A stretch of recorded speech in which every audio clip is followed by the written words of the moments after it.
ಆತ್ಮೀಯ ಸ್ನೇಹಿತರೆಲ್ಲರಿಗೂ ಶರಣು ಶರಣಾರ್ಥಿ.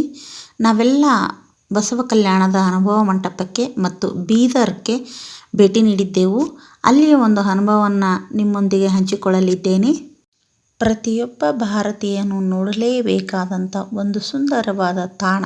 12ನೇ ಶತಮಾನದಲ್ಲಿ ಆಗಿ ಹೋದಂಥ ಶರಣೆಯರ ಕಾಯಕದ ಕುರುಹುಗಳನ್ನು ಅಲ್ಲಿ ನೋಡಿ ರೋಮಾಂಚನಗೊಂಡದ್ದಂತೂ ಸತ್ಯ. ಎದೆಯುದ್ದಕ್ಕೂ ಇರುವ ನೀರಿನಲ್ಲಿ ಅರ್ಧ ಕಿಲೋಮೀಟರ್ ನಡೆದುಕೊಂಡು ಹೋಗಿ ಭಗವಂತನ ದರ್ಶನ ಮಾಡಿದ್ದು ಒಂದು ರೋಮಾಂಚಕ ಅನುಭವವೆಂದೇ ಹೇಳಬೇಕು.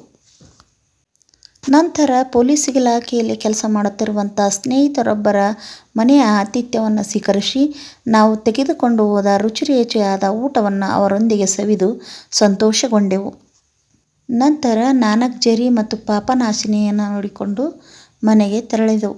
ಸ್ನೇಹಿತರೆ, ನಾವೆಲ್ಲ ಕದಳಿ ವೇದಿಕೆಯ ಮಹಿಳೆಯರು ಅಲ್ಲಿ ಯಾವ ರೀತಿ ಮನರಂಜನೆಯನ್ನು ಪಡೆದುಕೊಂಡೆವು ಮತ್ತು ಏನೇನು ಮಾಡಿದೆವು ಎಂಬುದನ್ನು ನೀವು ಒಮ್ಮೆ ನೋಡ್ಕೊಂಡು ಬಂದುಬಿಡಿ. ಹಾಗೆ ನೀವು ಕೂಡ ಸಮಯ ಮಾಡಿಕೊಂಡು ಆ ತಾಣಕ್ಕೆ ಹೋಗಿ ಬನ್ನಿ.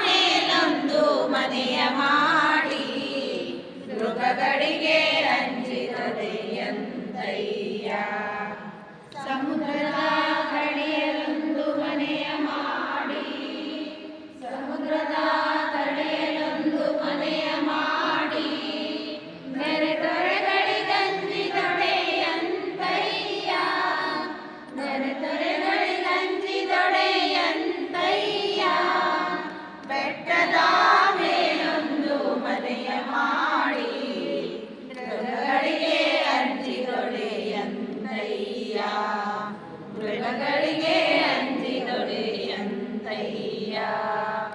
ಸಂತೆಯಲ್ಲಿ ಕಂಡು ಮನೆಯ ಮಾಡಿ, ಸಂತೆಯಲ್ಲೊಂದು ಮನೆಯ ಮಾಡಿ, ಶಬ್ದಕ್ಕೆ ನಾಚಿದೊಡೆಯಂತಯ್ಯ, ಶಬ್ದಕ್ಕೆ ನಾಚಿದೊಡೆಯಂತಯ್ಯ, ಬೆಟ್ಟದ ಮೇಲೊಂದು ಮನೆಯ ಮಾಡಿ, ಮೃಗಗಳಿಗೆ ಅಂಜಿದೊಡೆಯಂತಯ್ಯ, ಮೃಗಗಳಿಗೆ ಅಂಜಿದೊಡೆಯಂತಯ್ಯ. ಕಲ್ಯಾಣದಣ್ಣ ನೀ ಬಾರೋ ಬಸವಣ್ಣ, ಕಲ್ಯಾಣದಣ್ಣ ನೀ ಬಾರೋ ಬಸವಣ್ಣ, ನೀ ಬರದಿರಲು ಜಗ